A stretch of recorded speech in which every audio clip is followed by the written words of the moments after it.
Good morning, all of you. This is Professor Eknath Aire from Divine College of Pharmacy, Satana. Students, in previous session, uh, we started with drug distribution chapter. In that, uh, volume of distribution we discussed in yesterday's session. In today's session, we are continuing with the different factors affecting on the distribution process. So, let's start with the factors.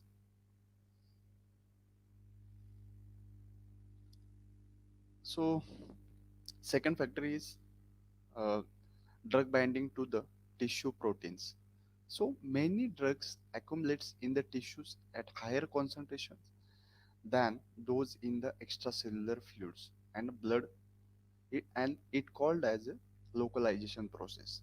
Okay, or the accumulation at a particular level or at a particular location. Therefore, it's called as a localization process.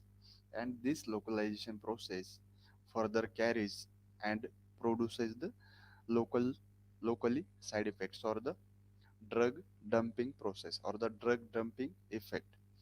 Tissue binding of the drug, uh, it is called as the cellular uh, to the cellular constituent. Okay, and it may be proteins, phospholipids, or the nuclear proteins, and generally is reversible, or some cases irreversible. Maybe it forms covalent chemical bonding. Then, in that case, it may be irreversible. Okay. Then important in distribution from two viewpoint. Okay, it is important in the drug distribution process, followed by the following two viewpoint. First is increases the apparent volume of distribution in contrast to the plasma protein binding, which decreases it. Secondly, it results in the localization of a drug at a specific site in the body, produces local toxicity. As I already told you, it produces the local side effect of the local toxicity due to of the dose dumping effect. For example, aminoglycosides, antibiotic, gentamicin, nephro and vascular toxicity produces. Okay, so this particular drug produces the nephrotoxicity as well as the vestibular toxicity also. Mm, then paracetamol and chloroform metabolites produces hepatotoxicity in case of the accumulation in the uh, liver. Okay, and further it produces the hepatic toxicity or the hepatotoxicity. Next is tetracyclines fluoride, uh, in case of the infants or uh, in the children's during odontogenesis, means generation of the teeth or the growing of the teeth, results in the permanent brown yellow discoloration of teeth due to of the accumulation into that particular tissues. Then chlorpromazine and chloroquine leads retinopathy, uh, Hound's breed. It is also called as Hound's breed, and it leads to the retinopathy. Retinopathy, it's related to the eye. Then pharmacokinetic effects of tissue binding. So, what type of effects are produced on the pharmacokinetic due to of the tissue binding? First of all, we will discuss about clearance. Clearance of the drug is not affected by the extent of the tissue binding, so there is a no effect on the clearance process due to of the tissue binding. Then next parameter is the volume of distribution. Drug with extensive tissue binding tends to have larger volume of distribution at a steady state compared to those with limited tissue binding, but its effect on the volume of distribution process. Okay, then uh, uh, the terminal half-life. Drug with extensive tissue binding tends to have a longer terminal half-life than those with limited tissue binding when other parameters are similar. Next parameter is drug-drug interaction. If a displacement of one drug by another take place only at tissue binding site and does not occur in plasma, the total concentration of the drug may decreases. But unbound or total drug concentration in plasma and unbound drug concentration in the tissue are not changed because drug clearance is not affected by the changes in the tissue binding. Okay, so make this clear in case of the drug-drug interaction and as well as in case of the terminal half-life process. Then next parameter is the drug displacement interaction.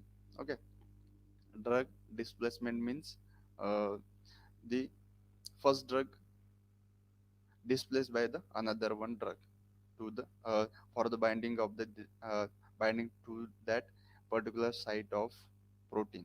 Okay, so therefore, this process is called as the drug displacement interaction process. Okay.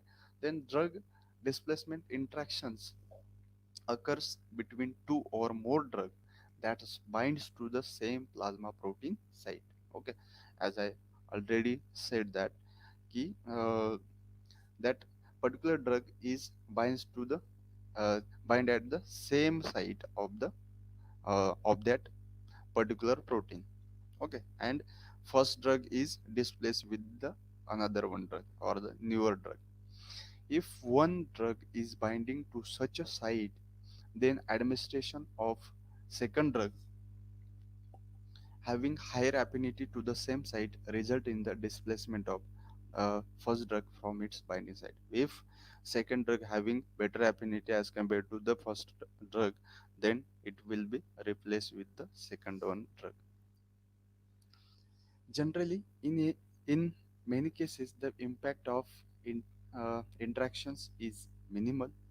In some instances, a slight displacement of a drug will result in the marked increase in its biological activity. For example, administration of phenylbutazone to a patient on warfarin therapy results in displacement of warfarin from its binding site.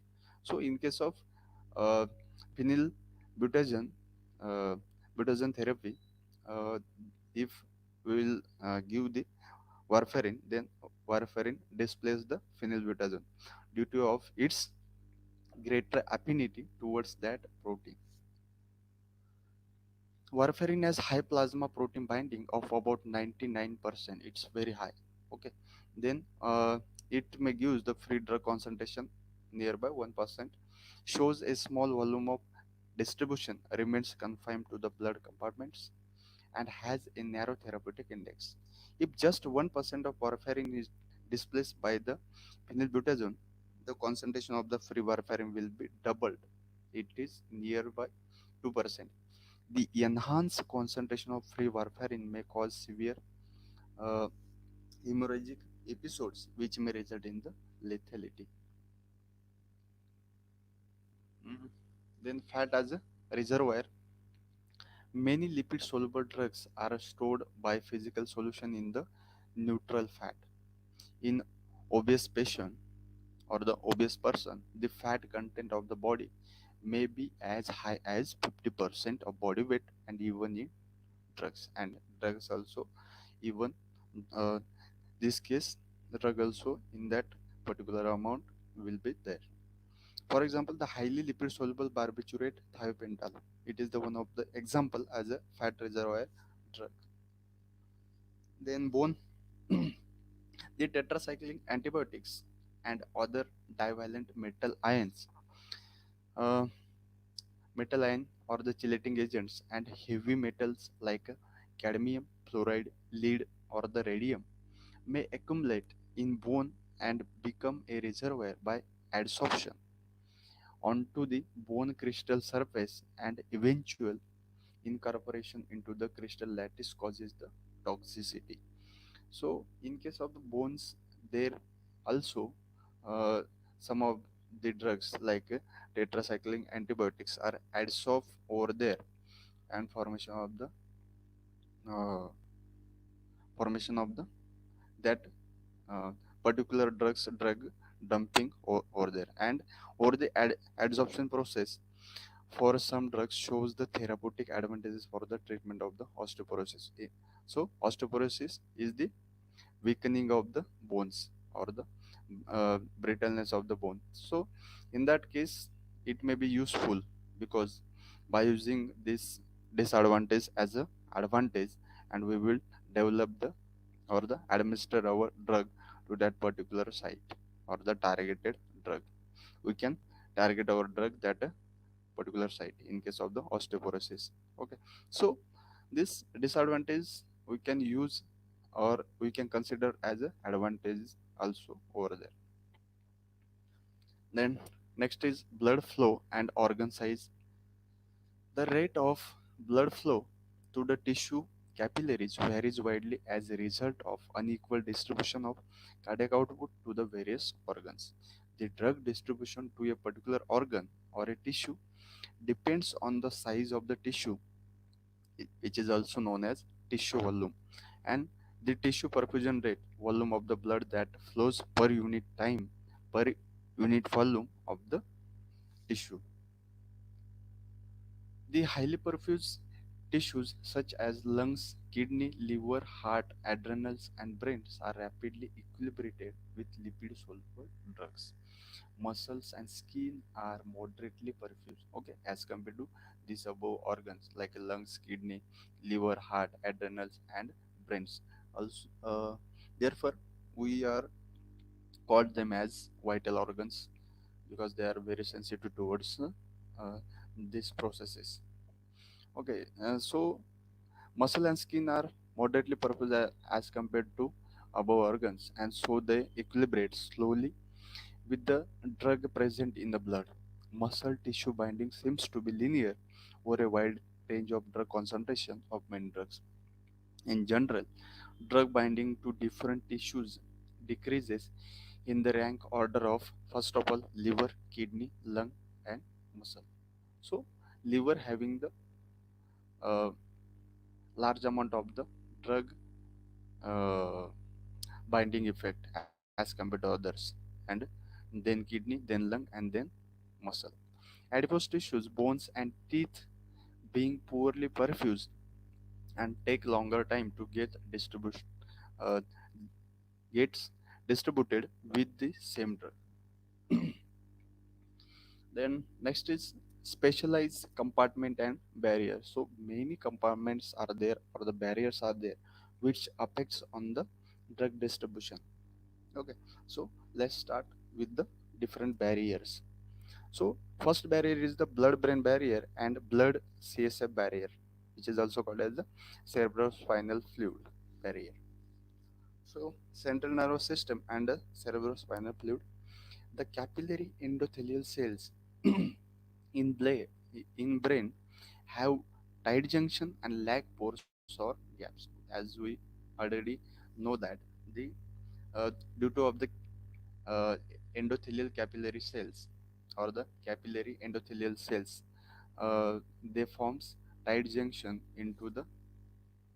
uh, into the blood brain barrier. Due to of that, there is a lack of pores and gaps, and due to of that, there is a very less uh,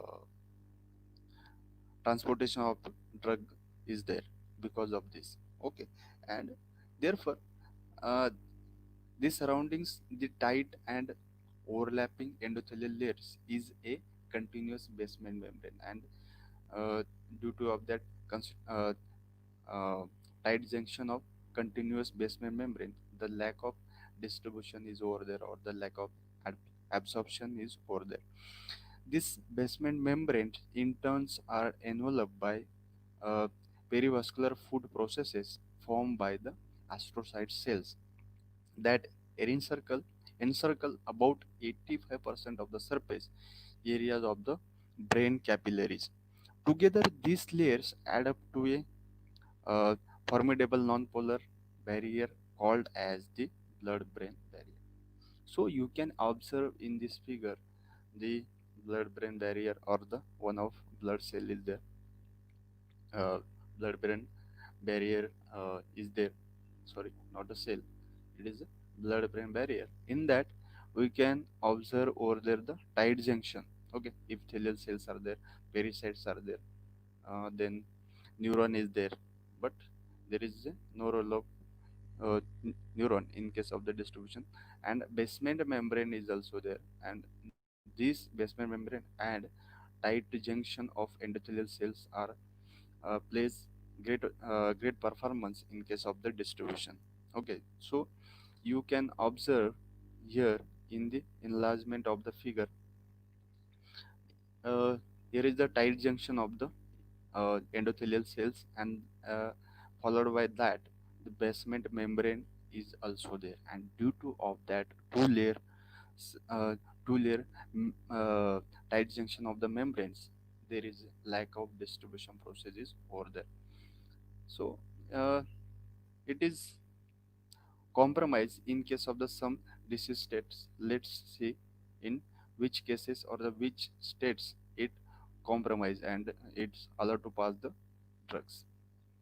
At the uh, choroid plexus, a similar blood-brain barrier or the blood CSF barrier is present, except that it is epithelial cells that are joined by tight junctions rather than the endothelial cells. The lipid solubility of the non-ionized and unbound species of a drug and important determinant of its uptake by the brain. The more uh, lipophilic drugs is the more likely to cross the blood-brain barrier. Often is used in drug designed to alter drug distribution to the brain. For example, second generation antihistamines, which is loratadine, achieves for lower brain concentration than those agents such as diphenyldramine and thus are non-sedative.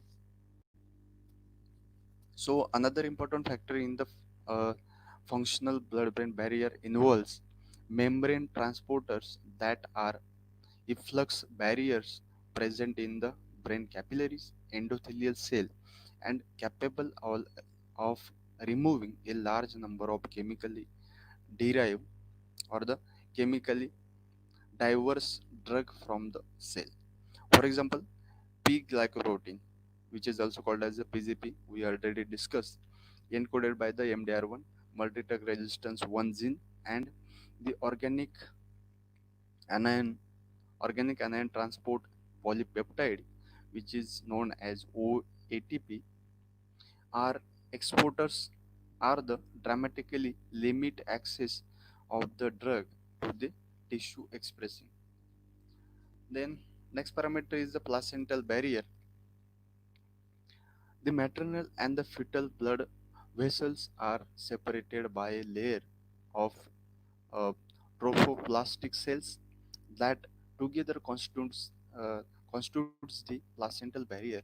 The characteristic is generally same as the blood-brain barrier. However, restricted amount of lipid insoluble drugs, especially when present in high concentration or for long period in maternal blood, gain access to the fetus by non-carrier mediated processes.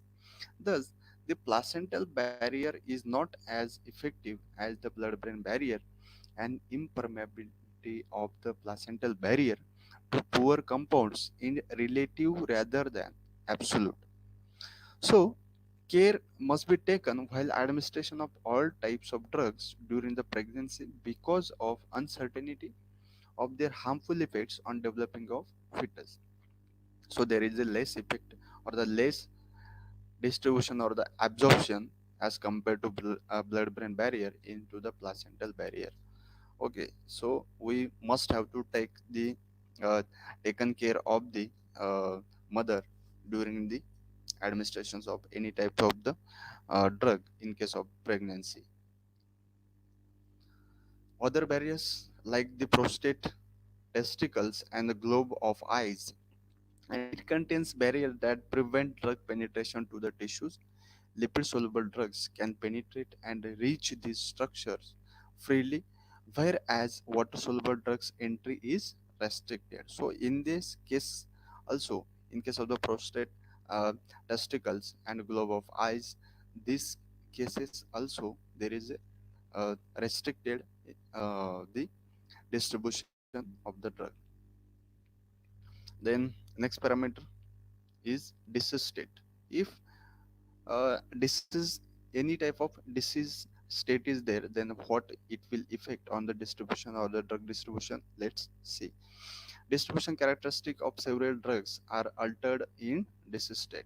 Example, in meningitis or the encephalitis, both are the inflammation of brain or the related to the inflammation of the brain. In these cases, the blood brain barrier becomes more permeable due to of its inflammation, and the polar antibiotics like penicillin G, which do not normally cross it, it gain access to the brain because of this disease state. And in case of the hypoalbuminemia, plasma protein bindings of drug may be reduced and high concentration of free drug may be attained due to of the hypoalbuminemia. Less amount of the albumia, the free drug is there, and due to of the that uh, it gives the almost doubled of the free drug available to the therapeutic index or the available for the therapeutic effect. In cognitive heart failure or the shock, the perfusion rate to the entire body is decreases, which affects on the distribution of drug. As we know that the heart uh, having the function of distribution the blood or to the throughout the body, but in case of the any disease condition related to the heart, in case of that it unable to provide as much amount of drug as much amount of the blood throughout the body, and because of that the distribution rate of the drug is decreases. Then next parameter is the redistribution. Okay, so uh, we up to here we discuss regarding distribution. Then what is mean by redistribution of drug? Let's see. The termination of drug effect after withdrawal of a drug usually is by metabolism and excretion. These are the both. These both are. These are. Uh, these both are the elimination processes. Okay, but also may results from the redistribution of the drugs from its side of action into other tissue or the sites. The redistribution is a factor in terminating drug effect primarily when a highly lipid soluble drug that acts on the brain or the cardiovascular system is administered rapidly by intravenous injection or by inhalation. For example, use of the IV anesthetic thiopentol, a highly lipid soluble drug, because blood flow to the brain is so high, the drug reaches its maximal concentration in the brain within a minute of its intravenous injection. Uh, so you can understand from this example what type of redistribution process is there. After injection is concluded, the plasma concentration falls as thiopentol diffuses into the other tissues such as muscles. So uh, this was the this this was the oral about distribution or the drug distribution process into the pharmacokinetic chapter. So for the more further detailed study, you can refer the biopharmaceutics Brahmankar book. Okay, so without this we will conclude this session, and this is the motivational quote for the day. If you really want it, you just don't give up. Okay, you will definitely get it. So thank you for being here. Thank you so much.